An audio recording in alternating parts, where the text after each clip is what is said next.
Бұйыл Ақтабан шұбырынды алқакөл сылама тарихи оқиғасына 3 жыл толып отыр.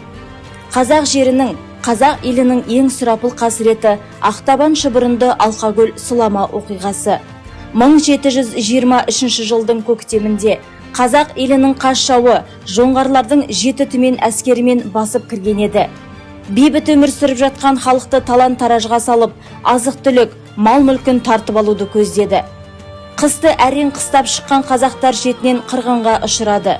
Барлық қазақ жан-жаққа тарап, кейбірі Самарқандта, кейбір тайпа рулар Қызылқұмға, Қарақұмға өтеді. Тарихта бұл оқиға Ақтабан шұбырынды алқакөл сылама деп аталады.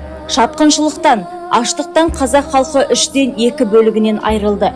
Осы кезеңдегі халықтың тартқан қасіретінен Елімай әні өмірге келген.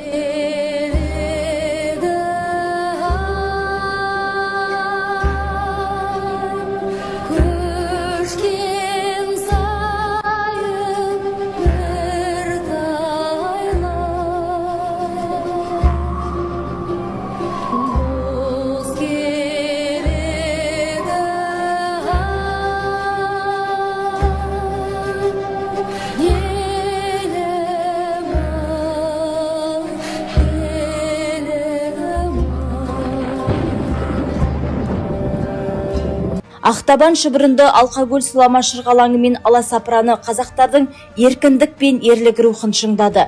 Ұлт перзенттері бардың басын қосып, халық бірікпей тірлік болмайтынын түсінді. Бөгенбай, Қабанбай, Саурық, Жәнібек, Абылай, Әбілқайыр бастаған қалың ел жоңғарлыға қарсы майдан ашып, Бұланты мен Бөленті өзендерінің жағасында, Аңырақай даласында ұлы жеңіске жетті. Ақтабан шұбырынды алқакөл сылама қазақ халқының есінде ұлы қасірет болып, мәңгі тарихта қалады. Ей Алаштың ерке баласы, азап пен қайғы толы, зобалаң ашаршылықтан қазақтың көбі қырылып қалды. Қазақтың кең сахарасында аштықтан босып көшкен халық, сенің ата-баба, бауырларың. Сен сол қасірет көшінен аман қалған адамдардан тараған ұрпақ екеніңді ұмытпағайсың.